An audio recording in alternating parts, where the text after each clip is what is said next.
Okay, welcome everyone. This is Clinical Conversations, Green Nurse Roundtable, #1 since rescheduling, and I'm hopeful that we're going to have a lot more on our platform. Yep. And so I am Elizabeth, and let me hit I did hit record. Let me hit share so I can go back to my presentation.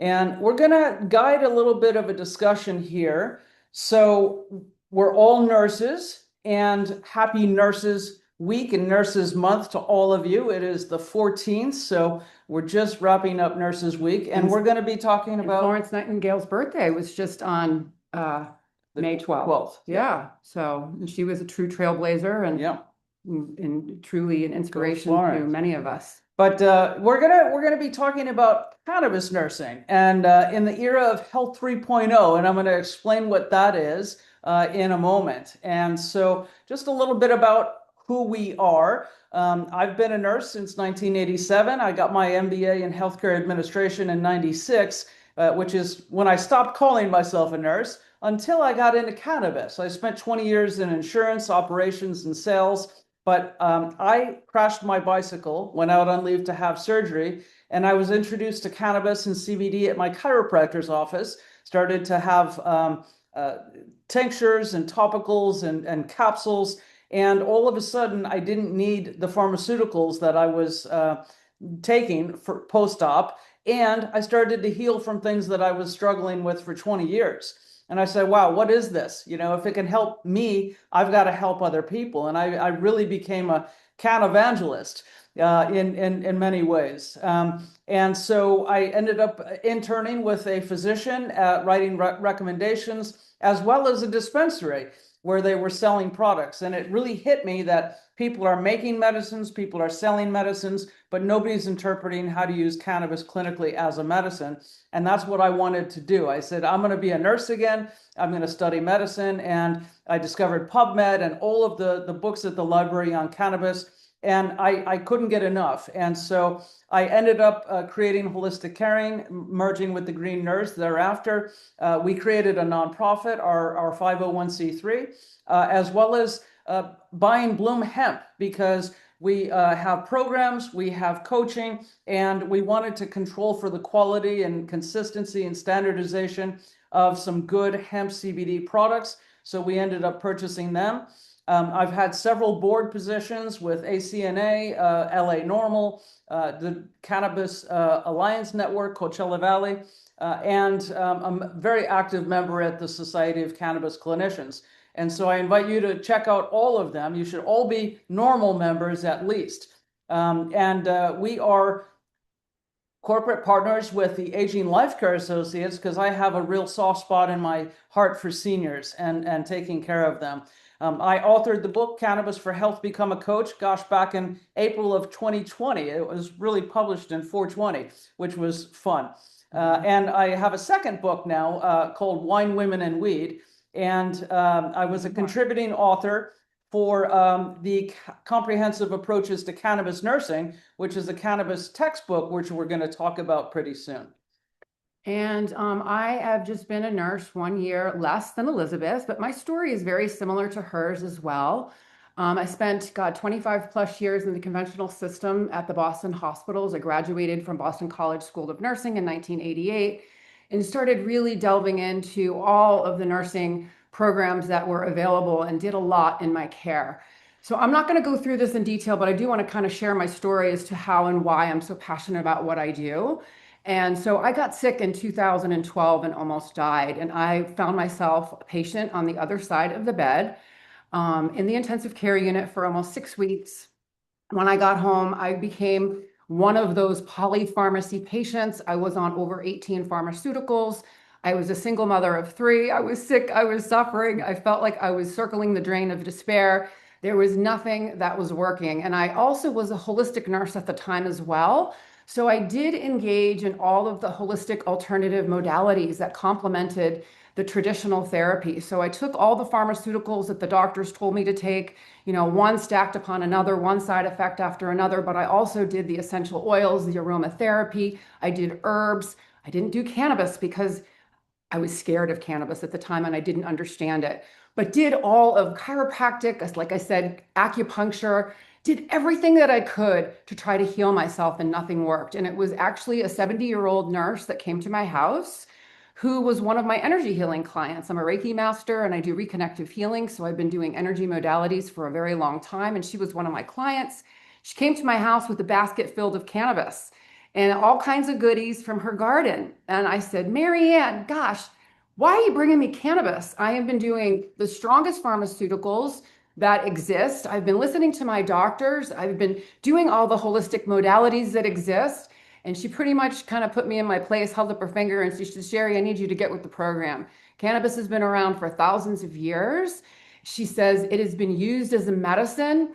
And she goes, it's going to be legalized soon. I don't know when, but it was in 2012 when 2016 adult use. So 2012 medical had just happened in Massachusetts, and that's where I was living at the time. So I did have nothing to lose at that particular moment. And so I took her basket of goodies and consumed it and got immediate results. So I was nervous and I was scared because my mother was a strict Irish Catholic and didn't want me to be using anything that was not normal. So I, got my medical card and dove into the plant and just started the Green Nurse. And then again, found Elizabeth in 2021 and we merged our companies. She had the best educational programs out there. And I truly was in alignment. Our vision, mission, and visions have been in alignment ever since. So I'm grateful to be the Chief Nursing Officer of Holistic Caring and the Green Nurse, Chief Nursing Officer of Bloom Hemp CBD. I founded a podcast because I wanted to decrease stigma around what it meant to feel good and be high. So my tagline is hope and inspiration for growth and healing. Been a lot of also been on boards and associations, founding member of the Cannabis Nurses Network, International Association of Psychedelic Nurses Board, past board member of American Cannabis Nurses Association, member of Society of Cannabis Clinicians and the Coachella Valley Cannabis Alliance, author of the Green Nurse Substack. I'm writing for the Canigma and contributing author to Clark's Cannabis Handbook for Nurses, and also a contributing author to the comprehensive approaches to cannabis nursing, which we're going to be talking about in an upcoming slide. So we've been busy in this field the last 10 years. So yeah, it's a labor of love at this point, but it's about to become something even more. Cannabis nursing is at an inflection point. We're no longer asking if cannabis belongs in healthcare. With Schedule 3, it's been recognized as a medicine, and the research can now begin in earnest. And so the question is, how can we integrate it responsibly? How can we use cannabis within all the disciplines of medicine and health and integrative health so that everybody can heal? But nurses are the lead. Yeah, nurses are the lead. So if you go to the American Medical Association, you're still going to see cannabis as a drug of abuse. They are only approving of FDA approved medicines. So hopefully with Schedule 3, we're going to start seeing the American Medical Association take a better stance on cannabis as a medicine. But nurses, on the other hand, have been advocating for cannabis for over 20 years. And on September 27th, 2023, the American Nurses Association, which represents 5 million nurses, recognized cannabis nursing as a specialty. The year later, they published the scope and standards of cannabis nursing. That's the who, what, when, where, and why of cannabis nursing. And we're very grateful that we were actually written about in that book as being able to teach to that level of standards. So again, this is no longer counterculture. This is no longer fringe. This isn't woo-woo anymore. We are forming a professional infrastructure. Academic and institutional policies truly need to change to catch up with what nurses already know is true. Cannabis is a medicine. It's saving lives. It saved mine. And we've saved probably over 6,000 patients that we've worked with in the past 10 years. We've definitely helped a lot of people to heal and to live their best life, which is what we like to say we're doing. So rescheduling, if anybody was around on April 23rd this year, you heard some news that cannabis is being rescheduled as a medicine into Schedule 3. And Schedule 3 is going to shift the regulatory posture around cannabis, but I always like to start with, it's a process. It's not just an event. Just because cannabis was rescheduled then doesn't mean that it is all done. We are just starting, but having the accepting of medical benefits and away from Schedule 3, which has been this prohibitive scheduling, or Schedule 1, ever since 1970, 1937, cannabis was X'd out of America with the Marijuana Tax Act, which was, just all corporate interest and racism and greed and a lot of misunderstanding. This plant has been misunderstood for just about 100 years. But prior to that, it was used as a medicine. So now we have to get back into the research, and that is what this is going to be able to start with respect to science and medicine. NIH published the National Academy of Science and Engineering and Medicine, their health effects of cannabis and cannabinoids in 2017. I remember when that came out. So I'm hoping that they will get a new edition where we have a lot more in there. The institutional barriers are going to be lessened. And what that means is that hospitals, health plans, medical groups, they're going to all say, hey, how does this work as a medicine? How do we work on with our patients that are using cannabis, where we're discussing it openly and we're educating them about the risks, the benefits, how it all works. And then, of course, documentation is going to increase with respect to standards and wider adoption. That's where people are taking it down on the intakes, care plans, teaching about cannabis, and having formal teaching that you can lead not only individuals but groups. And then all the safety considerations, especially around, people that take too much and have excessive THC and the THC potencies, which is a problem. So rescheduling doesn't create this opportunity, but preparation does. And that's one of the taglines that I think I'm going to just keep using. So, I'm going to tee this up. We're going to have a little bit of a round robin here. What are your thoughts about rescheduling? And for me, it's always going to be in two parts, right? So part one is what we're beginning in medical. And then, right now, the DEA registration for all the cannabis businesses that want to be recognized as medical cannabis producers and vendors and dispensaries and researchers, etc. They're all rushing to get the DEA registration. And that is going to open the door for that botanical pathway, along with the Schedule 3 drugs that pharmaceutical companies are going to start making. And then, of course, provider certifications. So, we talked about the cities that we're in, we've got Boston and Connecticut and Chicago, and where else? Kentucky. So Kathy in Kentucky is one of the only ones that has a medical only state. So this is going to be interesting because that provider certification that you have your doctor's recommendation to use cannabis, that's going to act as the prescription. And then the products, once people get the DEA registration, are going to be able to be sold as Schedule 3 products. So things are going to change with respect to insurance and reimbursement and what that looks like. But we haven't even opened Pandora's box on that level yet.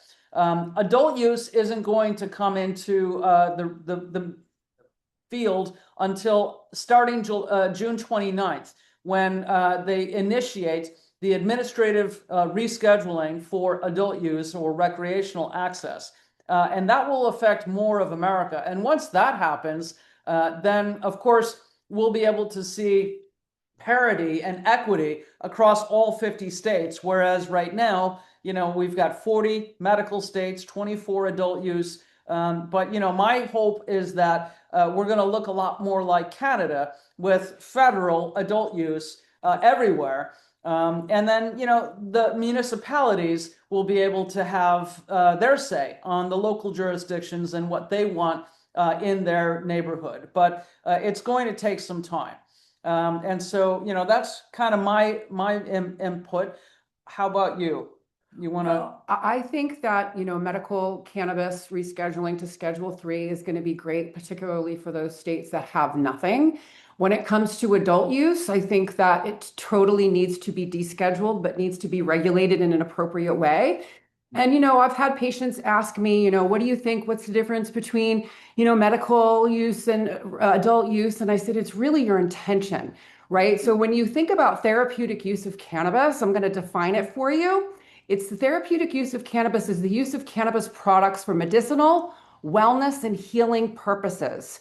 It's personal and subjective to each consumer, with objective criteria being improvement in one of the five health domains: biological, mental, emotional, spiritual, or social, without negatively impacting any of the others. So people that use adult use could be using it therapeutically. If it's not interfering with their health domains, then that could be said it's therapeutic use. And it just makes it really easy for people to self-check. I'm either using it therapeutically or I'm not. And that's whether it's either as medicine or as recreation. And I use both, Yep. right? It's just my intention around it when I go to consume. Yeah, exactly. Anybody else want to say what your thoughts are about rescheduling? Just put your hand up or just go ahead and come off mute and talk. Hi. So I do have some thoughts about this because I ran into someone who I know that grows and under the radar, and he said that the new Schedule 3 uh, process would basically, he feels like it would eventually eliminate the possibility for anyone to grow their own plants, which is a bit concerning. I think he said something about the penalties for growing would be just very, very bad. So I have a vision, like maybe I am living in a utopian world, but I think that not having access to the plant is like a human rights issue, and having it be controlled by the state is kind of concerning to me. So I feel like in the future, everyone should be able to grow cannabis like they grow tomato plants if they want to. Exactly. And the Schedule 3, the way it's outlined now, would basically set up the system where that would not be possible. So I have concerns about it. Okay, I hear you on that. I don't think that that's going to be the case. I think that hopefully we're going to get to having more permissiveness. If we go the route of descheduling, it won't be scheduled at all at some point on the adult use side of things. But as far as medicine, think about when you're passing meds, you want all of those to be FDA approved. You want those drugs that you're taking and giving to patients that are sick, that are compromised, something that is quality controlled. And I think that is the nature and the spirit of the law with respect to Schedule 3, that we're going to have standardized preparations. However, this is a good question, and maybe Drew, who does a lot, or Laura, who has worked around the plant, might be able to talk about the home grow, because that's something that we don't hear about. And of course, right now, I read a lot of policy and the threads from the lawyers, and they're all talking about the industry and what we're going to create from a capitalist and legal standpoint. It's not about whether or not we can grow our own, but I think it should be something that we can do. I was Yeah. going to jump in if you don't mind, Elizabeth. Yeah, I was going to say, in terms of Schedule 3, I know that there's a lot of news and stories, but we're really at the beginning of it. The yeah, first initial meeting is at the end of June. We don't know what it's going to be. And I think that this is why it's important for nurses to truly understand what we need to be able to integrate this safely into healthcare and protect the plant. I'm a big firm believer of protect the plant, protect the people.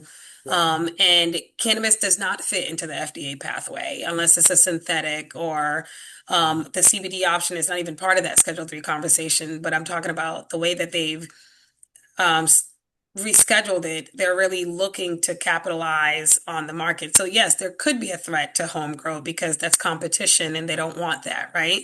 But I think the most important thing that we need to do is gather our ducks and create the pathway for cannabis to walk into healthcare without an FDA pathway. because the really key components of the FDA pathway and what it informs in terms of clinical outcomes and care is dosing guidelines. It informs storage. It informs indication.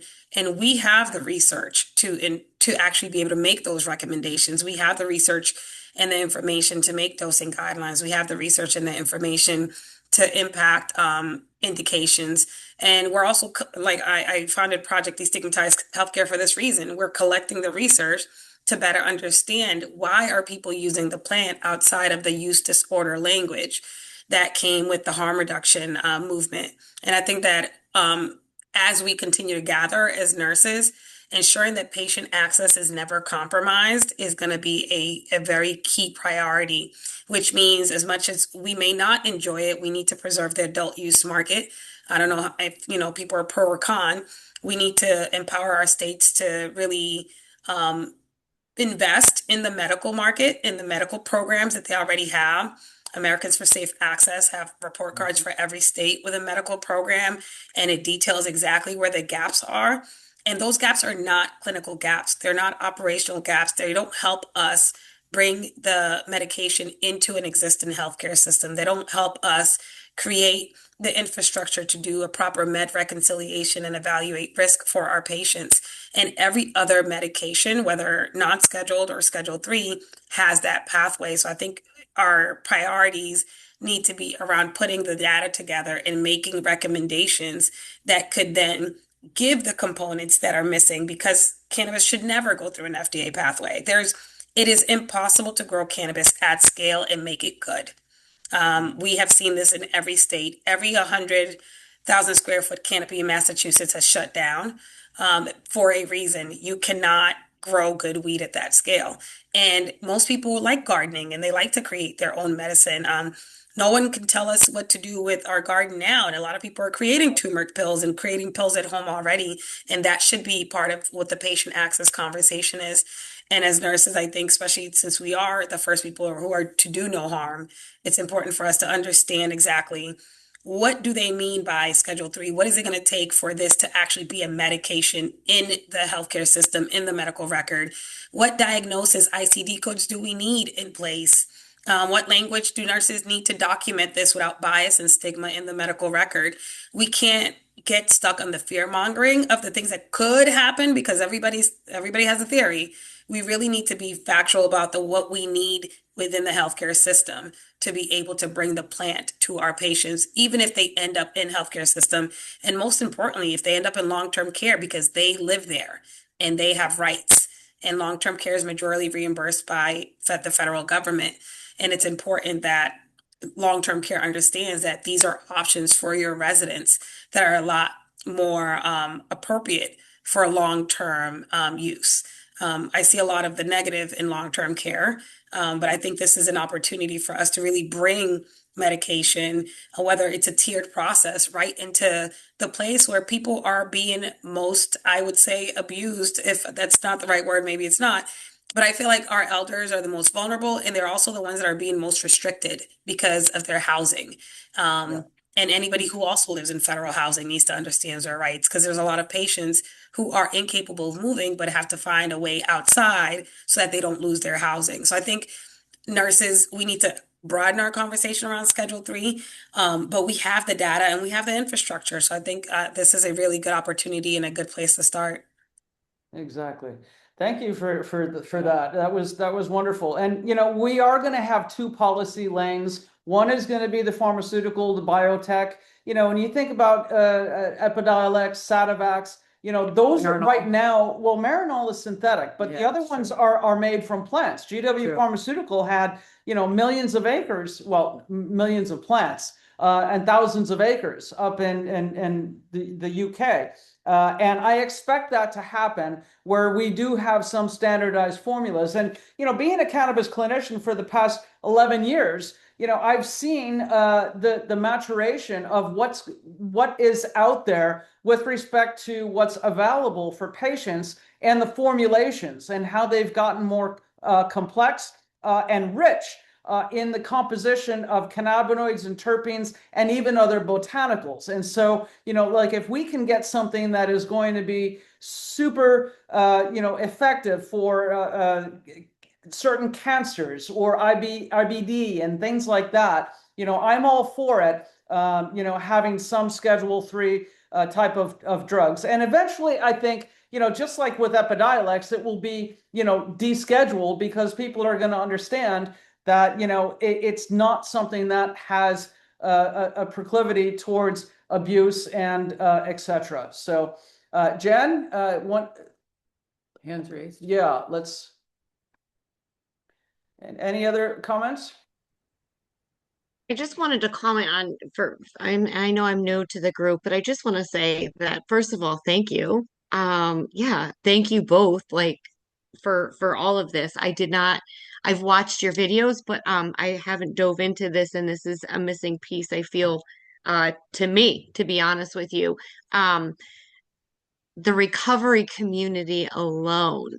Mhm. Cannabis is not accepted.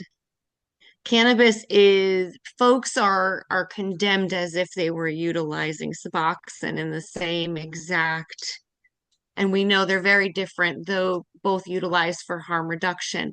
So I think keeping the conversation open, and to be honest, I can't help but sit here like a kid on Christmas morning because I keep thinking about the day when a recovering alcoholic can recover from alcohol and say like, sorry, I screwed my liver up and I can't take medication for mental health, but I have rejection sensitive dysphoria and I have all these different things that trigger me in my habit loop to utilize substances that are not good for me. But I was able to break that loop and utilize cannabis and and and CBD products to do that. So I feel like this is It's coming. just epic.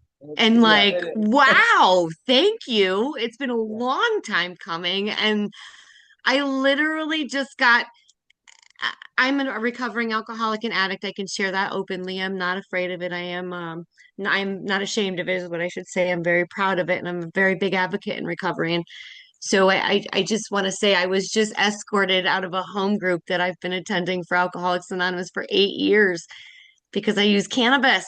So yeah, let's go, ladies. Yeah. Let's Yeah. go. And and the people that come into recovery, if you think about it, they have the most to gain. So when they come in, their endocannabinoid systems are completely malnourished. All of their organ systems are dysregulated. Their nervous system is dysregulated. And when you think about what cannabis does, the pleiotropic nature of this plant, it supports and bathes and nourishes all systems to correct cell signaling to help people get back into balance. All 11 body systems can move forward. And so let's talk a little bit about healthcare. One of the things my MBA is in healthcare administration. I'm a big systems person. And I study the evolution of, where we've come from and where I hope we're to be going. When we think about health 1.0, it was very paternalistic. We were just coming into, rescuing the world from pandemics and sanitation and, well, no, going back a couple hundred years, not COVID, and starting basic surgeries and utilizing drugs and just really getting it all started. And then 2.0, think about the administrative, think about managed care and all the tech and imaging and like where you can just go and get scanned and all of that stuff. But Health 3.0 is really what I hope more and more of us have access to in beautiful ways, where it's all about community care. It's patient-centered. It's integrative. It's holistic. We're using smart tech and it's AI-enabled in a good way so that people are able to heal much quicker and with more resources and autonomy and agency. And connection, and using all of the holistic modalities, nutrition, rest, movement, connection, all of that going forward is going to be helping us. And cannabis fits much better within Health 3.0. And when we think about Cannabis 3.0, think about, we're in California here in Palm Springs, and I remember voting in 1996 for Proposition 215. People were thinking that the sky was going to fall. We're going to legalize drugs. People are going to be high all over the place. Well, it didn't happen. We've been just fine. We didn't fall in the ocean. And then now we've got 40 states, right? So we got medical access where people are getting legality and the ability to say, hey, this is a medicine for me. Cannabis 2.0 is the adult use, social equity, consumption lounges, and the normalization of replacing alcohol with cannabis, replacing pharmaceuticals with cannabis, and saying that this is a normal part of everyday life, just like having a glass of wine. And Cannabis 3.0 is really where what I talk about is building that medical door, where we have a shared mission and vision for community-based wellness, and then with 280E relief and expansion programs, I'm hoping that dispensaries and brands and producers and all of the cogs in the wheel of the cannabis industry are going to be able to start hiring educators and nurses to have those small group community sessions and one-on-one counseling for patients, so that we can, it all hinges on 280E. But explain what that means. Okay, so 280E is the prohibitive tax law, so that cannabis companies don't get to deduct any of their business expenses. So if we run a business, we can deduct our rent, our utilities, our marketing, our staff, everything that we do, our legal costs. Cannabis companies can't do that. 280E was from the 1970s, when they were busting generally cocaine dealers, and that's how it started. And they said that you can't deduct anything except the cost of goods. And so literally their tax, so imagine that goes away. Now you have all of this profitability that you can then put into people in education and systems to really do it right.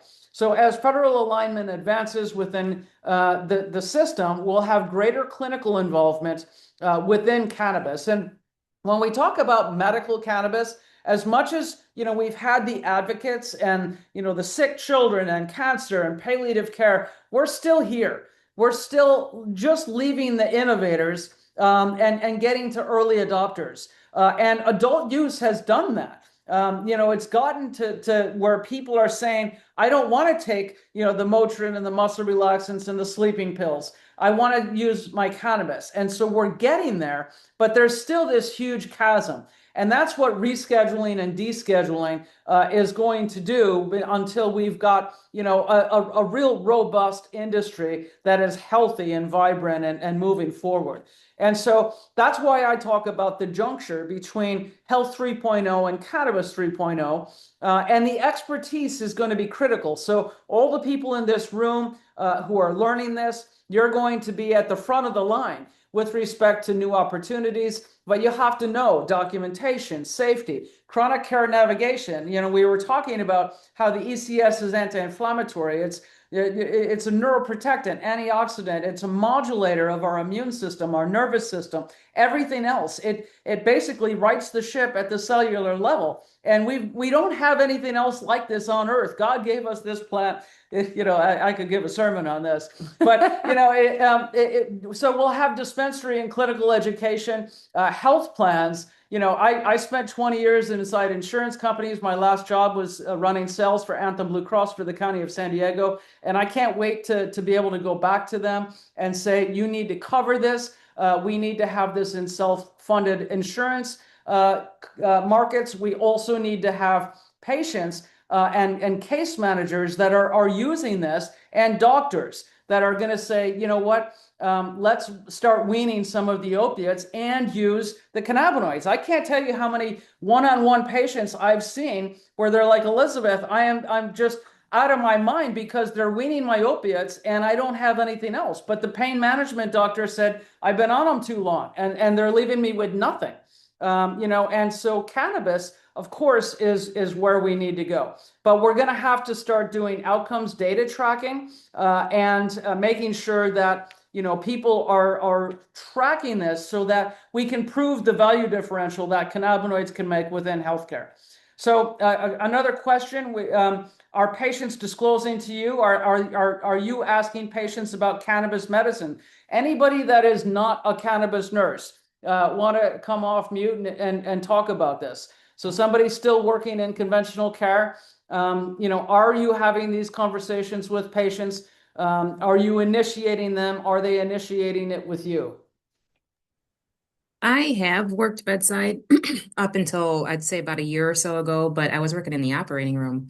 And that is a big, it's either or. So I can see it where they don't disclose it to like, they'll maybe say something to me or I can smell it on them when they're in holding before I bring them back. But looking at their chart, there's no mention of cannabis. Or if there is a mention of cannabis, then they automatically get flagged. And then anesthesia's talking crap about them and oh, they don't get as much. And I feel like the amount of care and the quality of care for people who openly admit that they use cannabis, they're like damned if they do, damned if they don't. So that's where I've been with patients, and that was up until probably about 6 months to a year ago. But I would ask them, and it's like it's hit or miss whether they admit it or not. Yep. In the CNHC program, at the end of module 1, where I'm in the fine print and the safety considerations, so I think it's unit 9. There's a lot on the OR, and Dr. Daniel King is one of our CNHCs, and he has written extensively about stigma and the lack of disclosure, especially around the operating room, because he's a nurse anesthetist. And that's where it really needs to go. So, Marinette, you had your hand up. Yeah, so I actually encountered this when I was working in home health and hospice actually too quite a bit. And that was, I have to say that's probably like 5 or 6 years ago. And it was in the state of Wyoming. So there wasn't there isn't any even medical use or recreational use in the state of Wyoming, but patients would disclose to us, especially because, they could be using the opioid medications and they felt very open with telling us. Amazingly, even being in that state. But since then, I had found that I would just ask patients, especially if I knew that they were dealing with neuropathy or they were a chronic pain patient. And I'd explain to them too in a way that wasn't, very judgmental. And I think that was probably open, just allowing them to have that conversation and how it was even helping them. That's actually how I even changed to looking into it later on for myself. But it was pretty interesting that many people were actually open about it. And it would be interesting because we'd be wondering why they weren't using certain medications as much and then the medical director that was with us for home health and hospice too, she was open with it too, and they were okay with it. She was actually knowledgeable and educated on it as well, which was helpful for us. But it was kind of an interesting situation being in there and not really knowing how the cannabis was going to be able to affect these people and what we really needed to be watching for. So I'm really glad that we're having this conversation. 100%. And we're just getting started. So, when we talk about nurses, we're looking at career positioning. This is where nurses are right now. There's not a whole lot of jobs for cannabis nurses per se, but there are going to be a lot of nurse jobs for nurses who are trained in cannabinoid therapeutics. And there's a difference, and there's some stigma. We've been cannabis nurses calling ourselves that, for over a decade, but not a lot of nurses are going to want to do that. The nurses that are at the bedside, they're going to be very valuable if they understand cannabis therapeutics, and the patients are able to talk to them. The other people on the unit are going to be saying, hey, can you counsel this person, just like the diabetes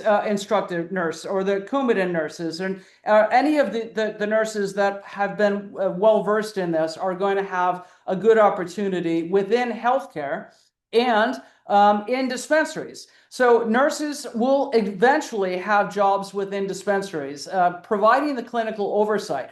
Once we have the 280E relief, we are going to be able to have much more profitability within cannabis in the industry, and it's going to change. It's definitely going to up level so that we're having more of an integrative clinic consulting within dispensaries and, of course, in the holistic types of providers, policy and education roles, case management, health systems, And what are you seeing in your state with respect to documenting, and our patients asking about insurance coverage for CBD, which is what I kind of want to get to here. And so let me just proceed here, and then we can talk about this a little bit. With respect to ACOs and Medicare coverage, this is really exciting. This is one of the things I've been waiting for a long time. And cheers to Howard Kessler, who was standing to the left of President Trump when he signed the executive order back in December. And Paige Figge was on his right, talking about CBD. And it's not just about cannabis, because everybody that starts with cannabis should be starting with CBD. When you have a floor of protection with the CBD, you're able to tolerate the THC. The THC is going to work better at lower doses. The CBD is going to work better with trace amounts of THC, which is why we need to advocate for full spectrum CBD. There should not be just isolate CBD, what some of the the laws that they're talking about come November. On November 12th, we're going to see what happens, but I hope that this is solved long before that, so there's some certainty with respect to business planning and when it comes to CBD companies. But the ACOs, the Accountable Care Organizations, so these are health professionals that work together to give patients high quality, coordinated services to improve outcomes and manage costs. So I remember in San Diego with Scripps and Sharp and UCSD, some of the first ACOs in the region, and it was all about doing more with less. How do we take better care of people? And that really talks about more patient-centered care and listening to the patient rather than that top-down barking orders and expecting them to just follow. How do we improve outcomes? That's the number one thing. And sometimes this is with respect to specific conditions like cancer or pain management, neurodegenerative conditions. I mean, the sky's the limit when we think about cannabis and how we can go into ACOs that are trying to have better outcomes with less costs. And now bringing in this BEI, the Substance Access Beneficiary Engagement Incentive. This is a model where providers are going to educate patients about cannabinoids, talk to them about the risks and the benefits and how it's going to work together with the rest of their treatment plan, and then monitoring them, making sure that they're having tracking. And this is something that we've been doing for years, giving people tracking logs, saying 1 to 10, where are we at on pain, anxiety, sleep, memory, focus, energy levels, your blood pressures, your blood sugars. All of these things are involved, your appetite. And even some of the soft things, like, are you a better person? Are you showing up better at work? Are you kinder to your spouse? Going back to yourself. Are you kinder to yourself? Going back to alcohol, one of the most hazardous days is the Super Bowl, because everybody drinks to excess, and generally women especially are at risk. You don't ever have that from cannabis. But anyway, so this is the initiation of thinking how we're going to cover this as a medicine. And it's really, really exciting to think that insurance coverage is going to be covering CBD. And the gist of this is $500 a year is the initial offering. CW Botanicals is, of course, America's CBD brand, and they're at the table with the government. And then Realm of Caring is going to be helping with tracking and oversight. But there's going to be a lot of roles going back to nursing. There are ACOs all over the country. Generally, they're in the metro areas, so some of the more urban areas in America. But they're going to be coming to more and more places. And CBD is something that we're going to be covering. So anybody got any comments on this? Okay. I'm going to move forward here. And we've already talked about seniors. Many of us have a soft spot for seniors. I love them. I've just always loved working with older adults, and they have the most to gain. When it comes to cannabis, think about, the pain and changing in sleep and appetite and nausea from a lot of the other drugs that they're taking, and anxiety and depression. And think about the polypharmacy, the drug lists. They're all on, some kind of opioids, NSAIDs, until they're taken off of them because they're at too much risk. Even just Benadryl, and of course, memory drugs, and other pharmaceuticals for depression, anxiety, all of the Seroquel and Ativan and Xanax and all of the antidepressants, Zoloft, etc. Right? So the list goes on, and cannabis, from a harm reduction standpoint, can replace many of them. I've seen it firsthand in patients over the last 10 years. And this is our patient population for all of us. When we're looking at the dispensary and adult use, the 30-year-olds that are going in and out the door, they don't need us for the most part. But the 60-year-olds that are saying, how do I use this to replace this list of pharmaceuticals that are, they keep on in their wallet in a card, right? And they go to the doctor appointment and we've all seen them, right? This is what we need to be doing. And not a minute too soon, because people have a better quality of life once they introduce CBD and other cannabinoids into their treatment plans. And that's just a fact of life. So there's a huge need. And if you haven't heard, 10,000 Americans are turning 65 every single day in America, right? This is like an aging epidemic, which is why they say, 1 in 5 people are going to be having dementia in the next 20 years, because so many people are getting very old. So this also is something, we wrote something. What causes dementia? Neuroinflammation. What causes neuroinflammation? Bad lifestyle choices. So we help people, and genetics. And genetics, but lifestyle plays a huge Lifestyle part. does play a huge part. And dementia. Yeah, we just wrote a blog. It's also in the network about dementia and using cannabinoids, especially CBD, in care facilities, assisted living, and skilled nursing. And this is a thing. So we're developing the programs and the protocols to take this. So, you guys learning from us, you can then take what we teach and then go implement it in your community, which has always been my goal. Which is why, we have been accelerating our work to create this new day in cannabis care. We've already talked about a lot of these roles and what's going to be coming. And I might circle back, but we're running short on time. So I want to talk about the Cannabis Nurse Tech book. This is something, you want to talk about this? Sure. So Comprehensive Approaches to Cannabis Nursing by IGI Global. The Cannabis Nursing textbook is going to be coming out this year, which is great. So this is your peer-reviewed chapters are being published, interdisciplinary textbooks are being developed, research is growing, clinical competencies are being outlined, nursing frameworks are changing, and many more have contributed to this process through education, research, and writing. So Elizabeth and I have written 3 chapters for this book. My chapter is Cannabis is the root, Cannabis spirituality is the root of cannabis care. So I'm bringing in my chapter talking about that concept of high and changing the dialogue around what that means. High, H is for hope, I is for inspiration, G is for growth, and H is for healing. Cannabis, the first thing cannabis brings patients is hope. Hope that they can have a better day, hope that they can feel good, hope that they don't have to wait in line or get more pills and procedures, right? Once they have hope, they're inspired. And once they're inspired, they're in spirit and they're open to receiving more information. So hope, inspiration, and then the G is growth. Growth is an action word, right? You have to do something to grow. And when you're growing, you're taking care of your endocannabinoid system.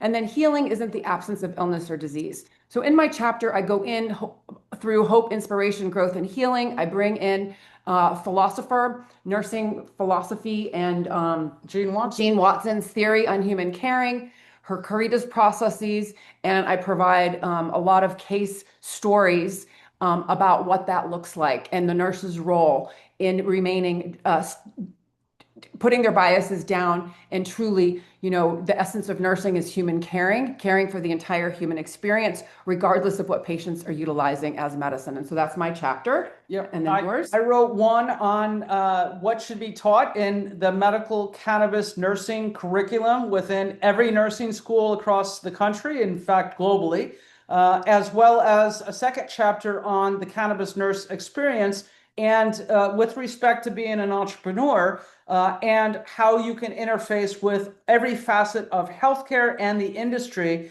and also some of these coming roles within insurance. So those are my two chapters. And Drew, I see you. You want to talk about your chapter? Absolutely. Thank you for the opportunity. I actually wrote the cannabis nurse entrepreneur from the other side. I spent time in the cannabis industry as an operator, being the first Black woman to obtain vertical licensing in Massachusetts. But the reality of capital and the capital intensive market and bureaucracy made me go back into healthcare, where I found that we are not handling it too well. And because my healthcare side is in operational leadership, and I've been a nurse entrepreneur since 2006. It just felt like the right place to do it. And I highlighted some case studies about organizations like M4MM, Minorities for Medical Marijuana, a dispensary in New York, Renaissance, who opened after a biochemist had her own healthcare experience and wanted to make sure that there was some clinical approaches to cannabis. She first started with a CBD store and then moved into a dispensary. And then I talk about my own nonprofit organization, which is right now, we're studying the cannabis and healthcare experience in terms of disclosure, co-exposures, and med reconciliation and language in healthcare and the cannabis consumer's healthcare experience. And what's really different about our research is that we're focusing on consumers. So we are at New England Cannabis Conference. We are at Flower Expo. We're in dispensaries doing data collection with Harvard Masters of Public Health students all summer. So I'm really excited to be able to share that data in the fall. Yay. Nice. Congrats on all of that. Yeah, and we're gonna keep watching you. So Nurse Laura, you want to talk about your chapter, and who else wrote a chapter? Anybody else? Laura, you come in first, and then anybody else put your hand up and go to the front of the line here. Yeah, I'll be quick. I wrote about advocacy and policy work and why nurses are needed so much in that type of work, policy work. So yeah, you can You elaborate just a little bit more. I read your chapter. It was very good. On policy. What does that mean? Well, so one of the examples was like Ryan's Law and access to cannabis in healthcare facilities, and access in senior living facilities, and just what we can do, how we can educate legislators, how we can really be a representative and be a voice for the patient. Exactly. Yeah, policy is not just about people in DC. Stiff old men in suits. So, yeah, The old white man. we are the people. All right, cool. All right, so many of us in this room have gone through the CNHC, the Cannabis Nurse Health Coach Nursing Curriculum, within the Holistic Caring Network.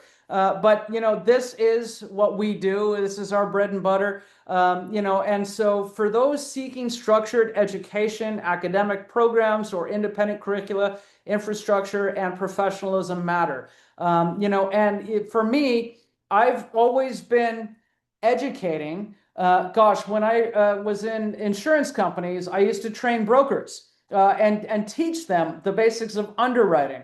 And so for me, it's like whenever there's a rule, there's a reason. And when you're interpreting insurance benefits for people, you got to understand that. And so when I left insurance to do this, I quickly wanted to make sure that I was going to resume my role in education, because I didn't want to keep doing this myself. I wanted to train the future leaders. That's how we have leverage and how we can scale, and to teach all of you on how to do this. So this has now become a 53-unit curriculum, 3 modules, the foundations, all of the conditions best suited with cannabis, and all the research on how and why it works for these various conditions like dementia and cancer and neurodegenerative and epilepsy and autism and depression and chronic pain and opiate weaning and IBS and metabolism, all of it. right? How does that work? And then what are some of the protocols that we're going to use to initiate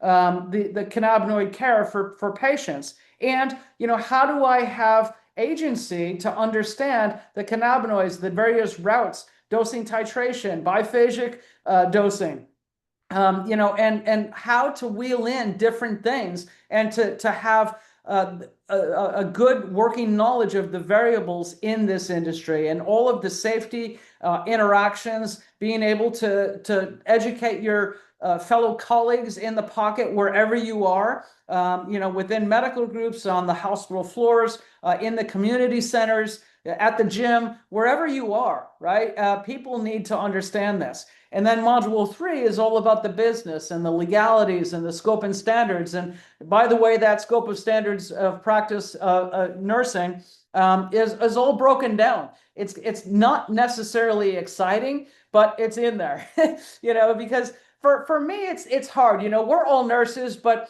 gosh, we work as doctors in this field in many ways because we're helping recommend what is a good starting point. But really, it's up to the patient to be able to self-titrate. We're the guides and sometimes the guardrails as they're getting used to this. And so, it's all in there. And then, of course, how to build your own practice. The toolkit is something that is, really near and dear to my heart because it helps people to be able to recognize a tremendous value right away by taking everything in the toolkit, personalizing it, and then going out and applying it within your own practice so that you can say, I've got the liability waivers, I've got the intakes of various kinds, I've got the patient teaching. I don't have to reinvent the wheel. I can just go do it. I've got the tracking logs. I've got everything I could possibly need, and the care plans. And examples of care plans and fillable care plans. Literally, you don't have to do a thing. All of it is in there. And so, we want to welcome you to the monthly masterminds where we, for 90 minutes a month or more, we break down, clinical and business development and teach you guys. So, you are going to be the representation of us. And it's sort of like cutting a tree and you look at those tree rings. We're still right in the middle, but the more people learn this, those tree rings keep growing. And that is how we're going to change the future of healthcare. So I'm going to stop screen sharing. Thank you for attending. Don't leave yet. I want to just wrap up and we want to get a group photo, which was really cool. And look at our new logo. We have a 10-year anniversary logo from 2016 to 2026. We've been the leaders in this space. And if any of you are questioning whether or not to get in, we have Nurse 50 active till the end of May. So this was a great time to join and become a CNHC. So with that, yay, look at everybody's still here. Sherri's big on getting group pictures. I'd love to get a group photo. Yeah, if anybody wants to come off, your little, yeah, come off And yeah, command. there you go. Yay, come off your Cool. picture and we'll get a Let's real get one. a photo. Okay, everyone 1, 2, ready? 3. 1, 2, 3, cheese. Got it. Was Beverly straight? Okay, yeah, okay. You were sideways for a minute and then Well, I you- could do it. Let me just see how Okay. it looks. Hold on. Let me just see really quickly how it looks. Okay, one more. Just so I Okay. don't want to lose it. So let's see here. If I go back here. Okay, we'll do one We more. just messaged it to ourselves. Okay, another cheese. 1, 2, 3. Got it. Okay. Awesome. So yay. So who's got some closing thoughts? We don't have to go anywhere just yet. Closing thoughts, comments, actions, I had a questions. big lunch. If anyone wants a tour of the network, we can provide you with a tour of the network. Yeah. Yeah. I was just gonna say thank you. You guys, I love the Macs, by the way, because they're amazing. So I want to say thank you. And I think that these are the conversations I like to kind of stay present in the moment and remember that we are part of history and history is happening right now because we are not late, we are early, and we're ahead and we're thinking patients first. So I am grateful for everyone who had the intention and the care, the concern to even jump on and have this conversation. And thank you guys for hosting it. I'm excited. And I don't know if we can shameless plug another conversation we're having in June, um, Yes. June 11th. I won't shameless plug it too much, but I'll say that June No, you 11th, can. we're gonna. Please plug it. Okay, Please. I will shameless plug it all day right now. We are talking about the reality check of Schedule 3 in terms of education, policy, and clinical practice. Megan is going to be talking about clinical practice as our practicing patient-facing NP that's working with the Mass General Brigham system and the wonderful work she's doing over there. Um, the Macs are going to be talking about education and infrastructure, which is what obviously they're amazing at talking about these things and the nuances, and they're going to be sharing some of their nuggets of what we need to be thinking about. And I'll be focusing on operationalizing cannabis in healthcare. I spent the last 17 years in healthcare leadership, and we got gap upon gap upon gap. So I want Mm. we got to get together and start doing something about it. So we're excited to have this conversation. It's going to be June 11th.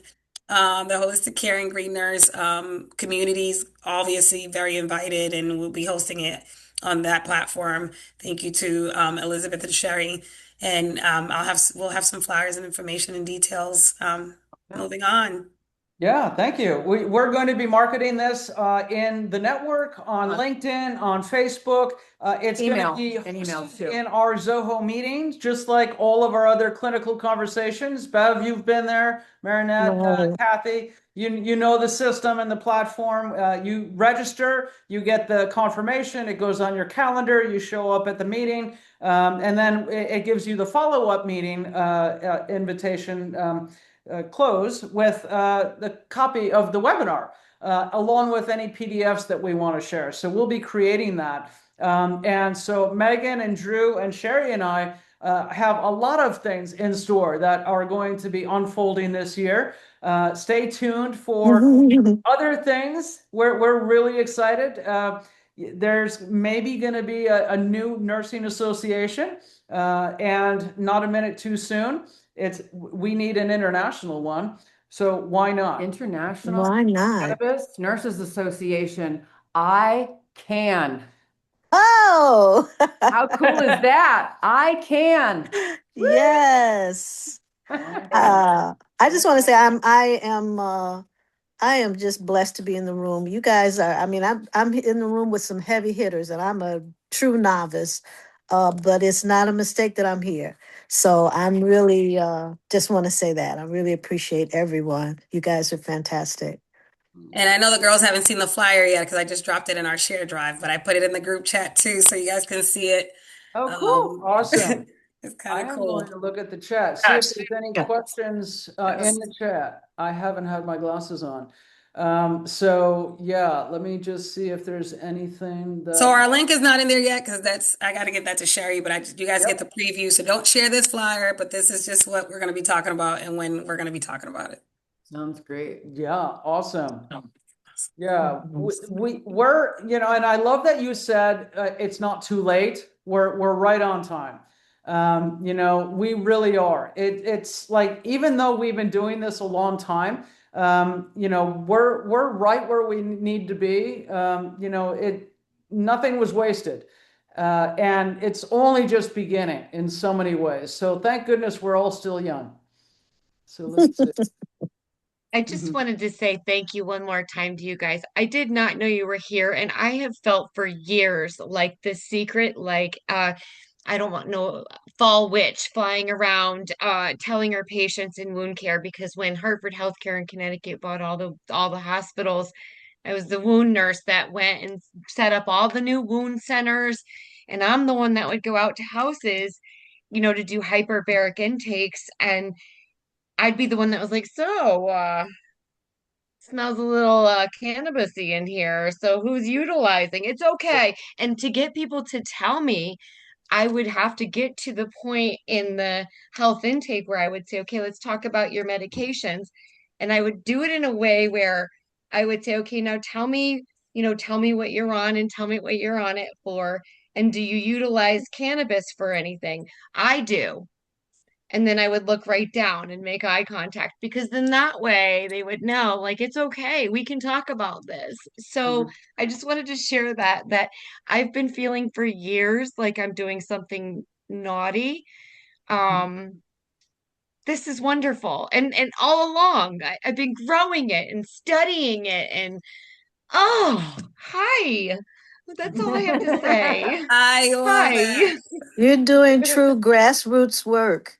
And this And gives you, you that Beverly, gives girl, let right. me I mean, tell it gives you. new.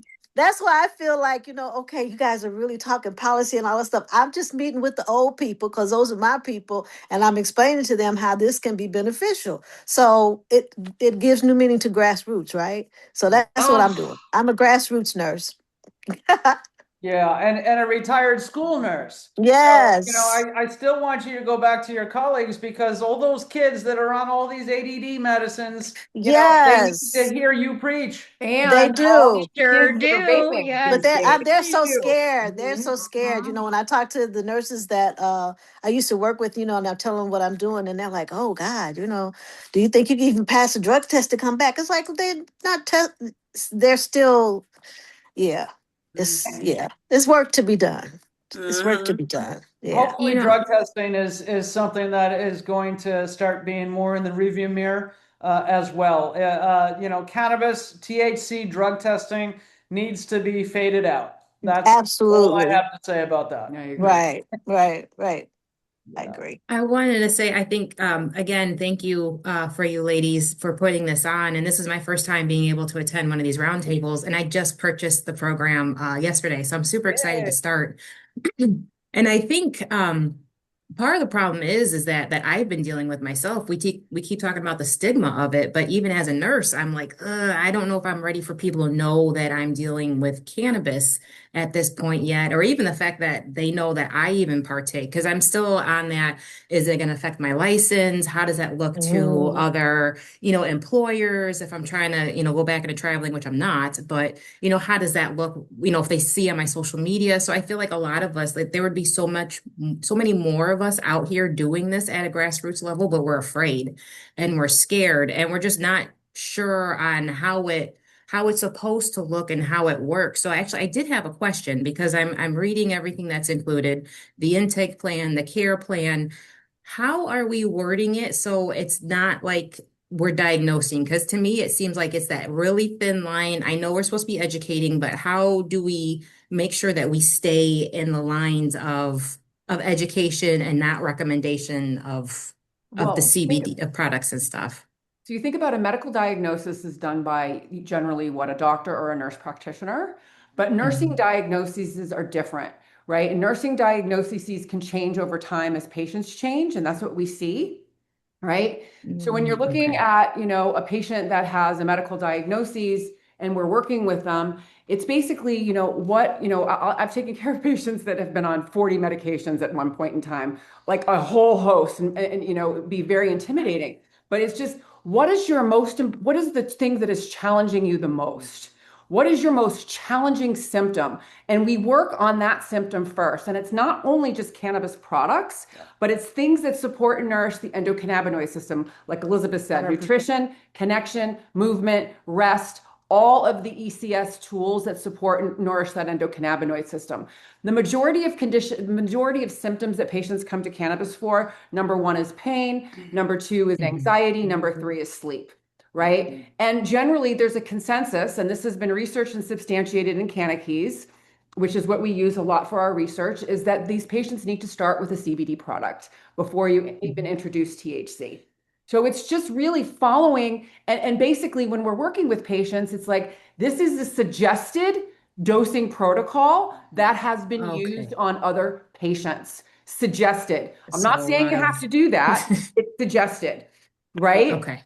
And it really is, I always start my conversations with a patient. This is educational in nature. I'm not a prescriber. I'm going to just teach you how to have agency so that when you go to the dispensary or the CBD shop or you're shopping online, you understand what you're buying, and then having the best start at beginning how to take these into your body to accomplish your goals. And it's always drawing them back to their goals. And as well on the things in the care plans in the network in the toolkit, you'll see that the care plans all have holistic things. How to get a better diet, anti-inflammatory diet, what that means, movement, even like senior yoga. Yeah, there's links in there, as well as spirituality, opening their heart, looking at who they are and what their purpose is, trying to connect with that.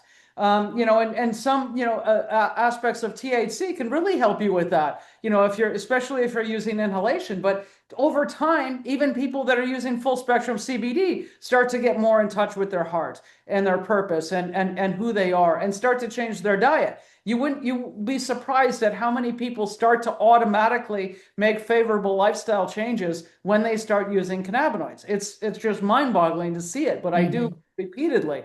So we always say that this is educational. And, when we're looking at that care plan, presenting research, here's what's going on with you. Here's some of the symptoms that you've expressed to me, the pharmaceuticals you're taking, and here's some research that might substantiate how cannabinoids are going to help you move in a positive direction with respect to healing. And healing is not the absence of illness. It's, how do we have a better quality of life so that we're not so belabored by the symptoms that are showing up on a daily basis. And the pharmaceutical mill, it's just watching the clock. Is it time for my drugs, whether it be for anxiety or pain or stress or whatever, right?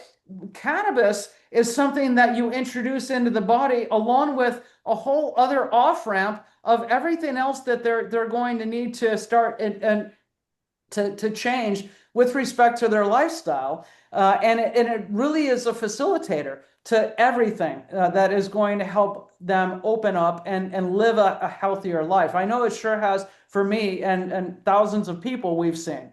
When it comes to being a professional, don't be scared about this, because nobody else is doing this. You are making a difference. You're the value differential in a patient's life that they desperately need. So when you just sit down by them on a chair or in their bed before you discharge them, really say, are you using cannabinoids, and are you using them to your best and therapeutic use? Because it's not just about getting high and disconnecting from the pain of life. No, that's part of it.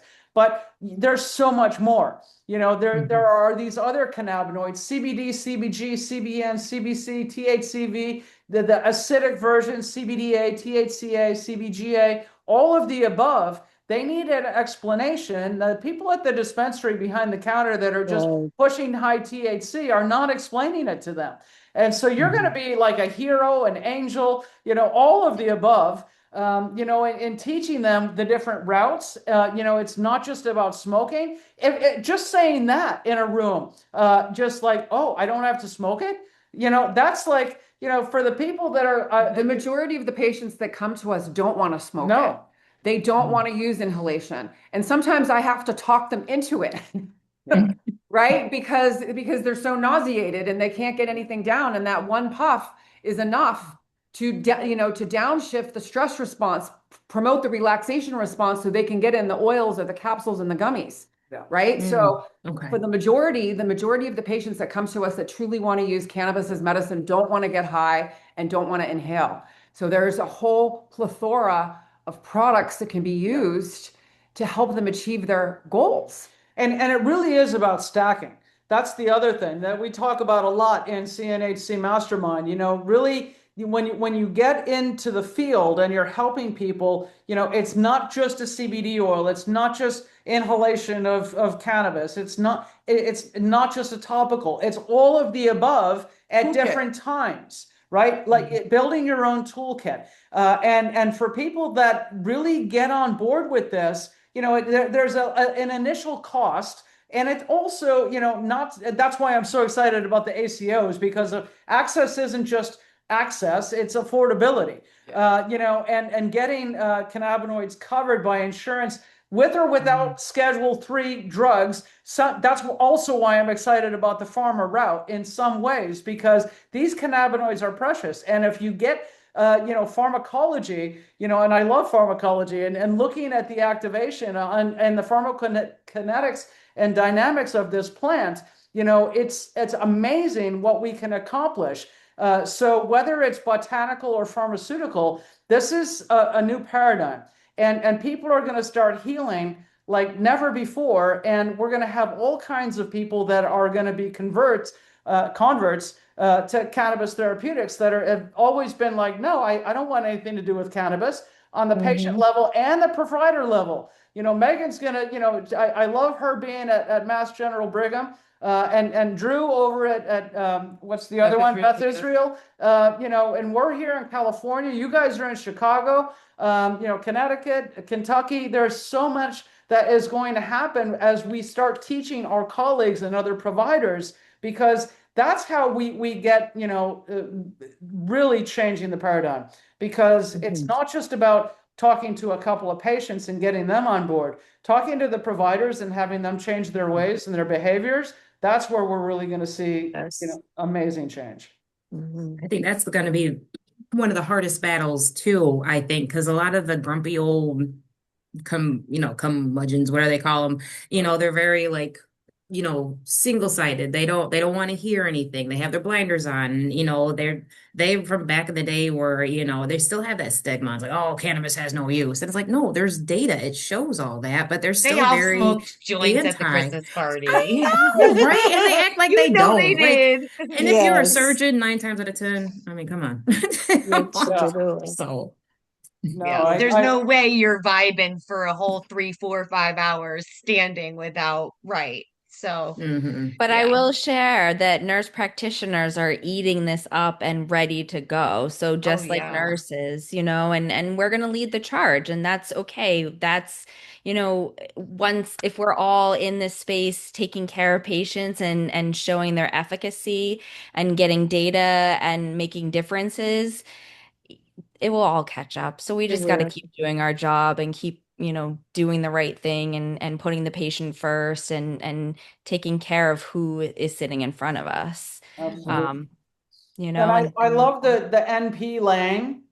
because you were nurses first, right? And then you became a provider, prescriber. And so it's a little different. And of course, you can write the recommendations, but the NPs are probably, the best to really adopt this and take it forward in so many different ways. To be able to help the doctors. Right. Well, and we're the Right. ones providing most of the care. Yeah. Docs are now in academia, they're in research. All of my colleagues at Mass General, the NPs are taking care of the patients. It's, our neurogastro colleagues, part of the motility clinics, your IBS and your chronic abdominal pain, chronic cyclical not vomiting syndrome.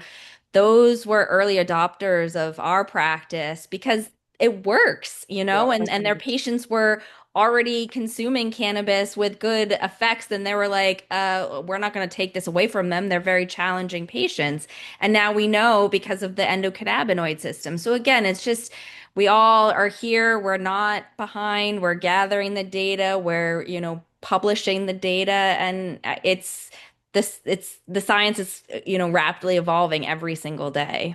Yeah. I can't wait to have you on the NP circuit and go literally like looking at all the NP conferences in America and applying to speak. And yeah, that's going to be amazing. And Drew is going to be doing big things too on all the operations side and how to implement this into your hospital. And we'll be, writing all the curriculum. I have a new program that's going to be coming out this summer called Practical Applications for Healthcare Professionals. It's going to only be 3 hours of continuing education, so it's a short program, but it's the basics of what everybody needs to learn from a healthcare perspective. And then but this fall, I'm going to have another one that's the same thing, but for senior care. What you need to learn in the care of older adults with respect to home care, assisted living facilities, and everything that is unique to the 65 plus population, and how cannabinoids can be absolutely a game changer for them. So Right. it's like we have a dream team that we're building here, and I couldn't be more excited. Mm. All right. So this has Well, been Bev, neat. you're done. Ladies. Oh, yeah, no, I was gonna say, you guys, I'll be doing the grassroots work. I'll be talking to the, my block clubs, talking to the seniors, telling them, this can work for you. So then they'll be going into the hospital, going to see their doctor or their NP to say, I've been using this and it works. So yeah, full circle, all bases covered. Yeah, absolutely.